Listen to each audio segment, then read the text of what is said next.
Bonjour à tous et bienvenue sur Smart & Geek, le podcast qui t'aide, toi, chef d'entreprise, à piloter ta boîte avec les outils d'aujourd'hui.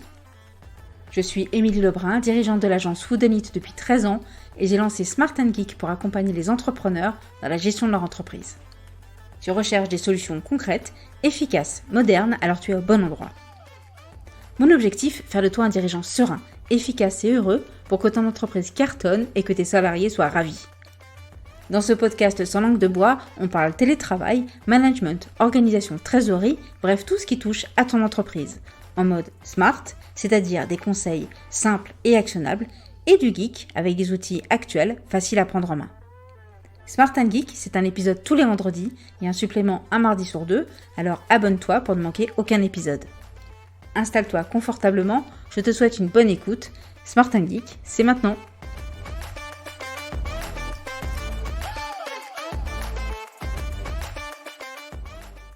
Hello à tous, cette semaine, pour ce premier épisode de lecture, j'avais très envie de vous parler d'un livre qui m'a beaucoup aidé et m'aide encore beaucoup en management aujourd'hui.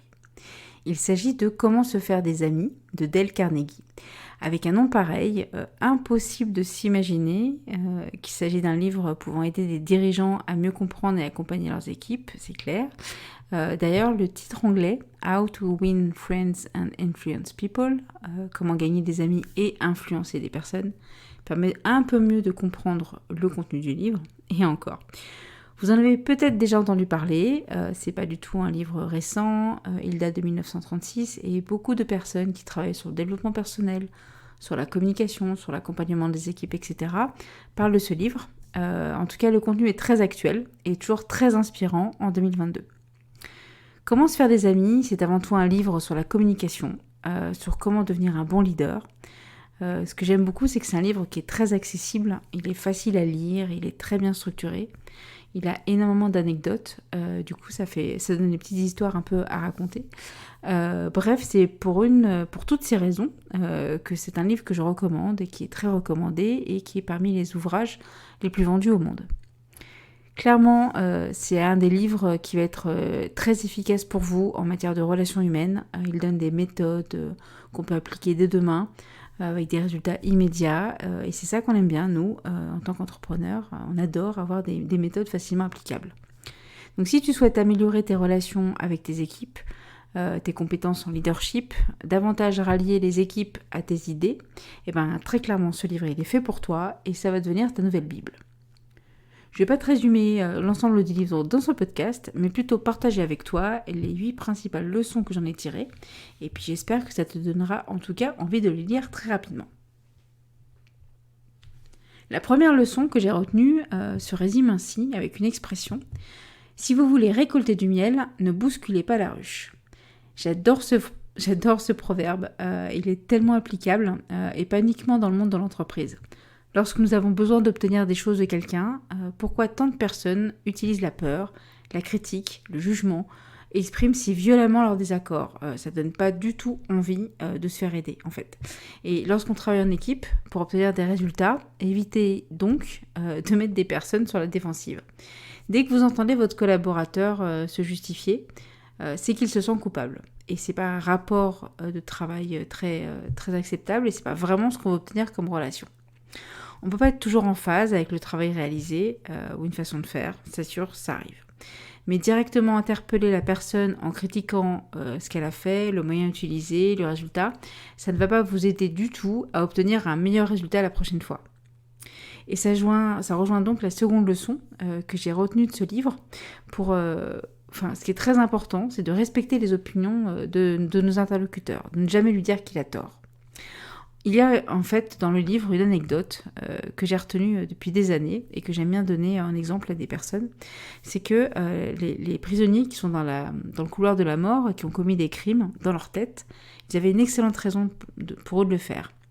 Et j'y pense souvent, non pas parce que je travaille avec des tueurs, je vous rassure, mais pour me réussir à me rappeler que la personne a tort selon nos convictions, mais pas selon les siennes en fait. Et c'est important de respecter les convictions de chacun et de ne pas vouloir gagner sur tous les débats. C'est pas ça qui est important. Ce qui est important, c'est de réussir à faire comprendre aux collaborateurs, à la personne avec qui vous échangez, en fonction de leur opinion, ce qu'il faut réaliser, le résultat à atteindre. Il y a rien d'intéressant de les rallier à vos opinions. Ça fonctionne pas comme ça. La personne ne va pas dire très bien, j'abandonne ce que je pense, j'abandonne mes opinions et je t'écoute toi. Voilà. Et pour y parvenir en tout cas plus facilement, la troisième leçon du livre, qui est intéressez-vous réellement aux autres, va très clairement vous y aider. Donc posez les questions pour bien connaître vos collaborateurs, ça marche aussi pour les clients, parce que déjà les personnes adorent parler de soi, de leurs projets, de leurs idées, et ça a très clairement un double intérêt. Déjà, le fait qu'on montre de l'intérêt à nos équipes va conduire au fait qu'ils vont se sentir valorisés. Et second bénéfice, c'est qu'on va mieux les comprendre, mieux savoir ce qui les motive, et donc au contraire ce qui peut nous desservir. Et toutes ces informations va nous permettre de mieux les manager, et de mieux les rallier justement à ce qu'on souhaite faire, à ce qu'on souhaite mettre en place dans l'entreprise, sans toujours, bien sûr, leur dire qu'ils ont tort.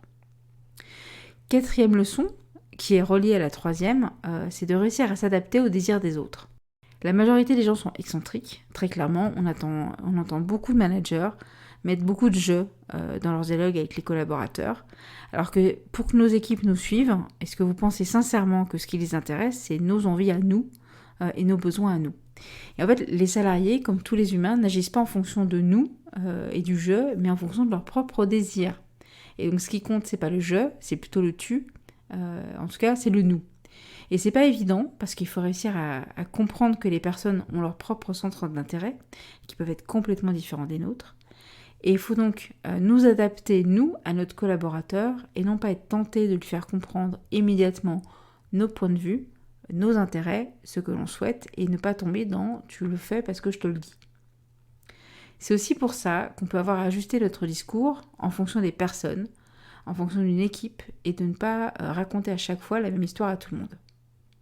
Voici un extrait du livre qui se rapporte à cette leçon, qui résume très bien ce que j'essaie de vous partager, et que je tente de garder en tête lorsque je vois que la personne en face de moi n'adhère pas du tout.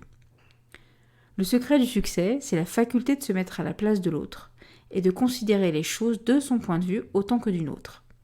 Cette vérité est si simple, si évidente, que tout homme devrait la reconnaître immédiatement. Et pourtant, 90% des individus l'ignorent dans 90% des cas. La cinquième leçon que j'ai retenue est de savoir reconnaître ses erreurs rapidement. Plein de fois, pour des questions d'ego, pour ne pas passer pour la personne qui se trompe, on n'ose pas reconnaître qu'on s'est trompé, et voire on peut même être de mauvaise foi. Je vous garantis que plus vous allez le faire, mieux vous vous sentirez, et surtout plus vous verrez grandir la confiance que vous portent vos équipes. Tout le monde commet des erreurs, vous comme eux, et les avouer, déjà c'est faire preuve de bonne foi, de transparence et d'honnêteté. Et qui n'aurait pas envie de travailler dans une entreprise où règnent ces valeurs ? Surtout qu'il ne faut pas se cacher, les erreurs sont inévitables quand on prend beaucoup de décisions. Donc raison de plus pour savoir vite reconnaître qu'on s'est trompé, avouer qu'on s'est trompé et essayer de le faire au bon moment et avec les bons mots. Parce qu'il faut savoir aussi reconnaître ses torts sur le champ. Par exemple au moment où l'erreur est remontée par notre collaborateur et surtout ne pas chercher à essayer de noyer le poisson. Ça nous permettra d'avoir aussi de pouvoir constater un comportement similaire de nos salariés puisqu'on va montrer l'exemple. Et du coup, on aura plus d'informations sur d'où viennent les erreurs et plus vite, on pourra aussi les corriger. Une sixième leçon, qui n'est pas du tout naturelle chez moi et qui l'est devenue depuis, c'est de complémenter honnêtement et sincèrement. On a tous besoin de reconnaissance, et il suffit parfois de témoigner de la considération pour carrément transformer une collaboration. Surtout qu'on prête tellement plus d'attention au négatif qu'au positif. Je ne me rappelle plus du ratio, je crois qu'il faut 3 ou 4 fois plus de compliments que de critiques, parce qu'on retient plus facilement le négatif. Donc en complimentant honnêtement, régulièrement les gens qui nous entourent, on les valorise, et donc ils seront davantage contents de collaborer avec nous, c'est logique. Et la majorité des salariés se plaignent d'un manque de reconnaissance. Donc mettre en place cette culture de la bienveillance, où on reconnaît les qualités des personnes, pour le pratiquer depuis des années, très clairement, ça va booster les performances.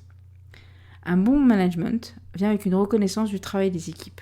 Et donc la reconnaissance va rendre heureux, va renforcer la motivation et va améliorer l'ambiance de travail. Le plus difficile, c'est que ça devienne une habitude et pas uniquement le faire au moment des entretiens one-to-one.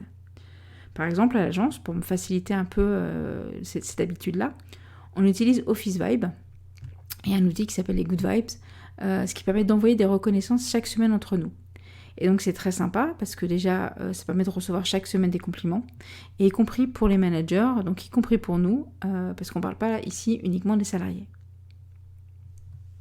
7e leçon, qui nous aide tous les jours, et pas uniquement dans le travail, c'est d'avoir le sourire. Pour citer Dale Carnegie, un sourire ne coûte rien, mais il crée beaucoup. Il enrichit celui qui le reçoit sans appauvrir celui qui le donne. Vous n'imaginez pas le nombre de situations qu'on débloque en étant souriant et comment les journées sont différentes lorsqu'on sourit. Imaginez la première impression lorsqu'on passe votre porte dans votre bureau et qu'on est accueilli par une personne souriante. On aura envie de venir vous parler, d'échanger avec vous, et ça va renvoyer de vous une image sympathique. Et avouons-le, quelqu'un qui sourit est indéniablement quelqu'un qui est attrayant. En plus, le sourire, c'est contagieux, ça donne de la confiance en soi, ça influence positivement les personnes qui nous entourent. Et c'est bien connu, les personnes positives et souriantes, ça améliore la productivité, et donc du coup, tout le monde travaille beaucoup mieux. Donc, il faut aussi se dire que ce sourire va apporter à votre marque employeur, parce qu'on va attirer de plus en plus de profils avec une ambiance souriante et chaleureuse. C'est un peu logique. 8e et dernière leçon, et ça, Starbucks l'a bien compris, rappelez-vous du prénom des gens et utilisez-le. Si vous n'avez jamais dégusté un café chez Starbucks, vous ignorez peut-être que les employés apposent sur chaque commande, sur chaque gobelet, les prénoms. Ils ont aussi une tendance à mal les orthographier, mais ça c'est une autre histoire. C'est parce que les gens ont tendance à poster derrière la photo sur les réseaux sociaux de leur gobelet avec leur prénom totalement écorché. Ils sont vraiment malins chez Starbucks, mais ça c'est une autre histoire. Bref, c'est sûrement la leçon qui peut sembler très simple de se rappeler du prénom et de l'utiliser, et pourtant, au travail, il est facile de ne pas se souvenir de tous les prénoms de toutes les personnes que l'on côtoie, surtout quand on en côtoie beaucoup. Et plus vous allez rappeler du prénom de la personne et l'utiliser, plus ça va lui montrer que vous la tenez en considération et que vous avez du respect pour elle. La personne va se sentir davantage considérée, impliquée dans la discussion, et donc du coup motivée pour vous écouter.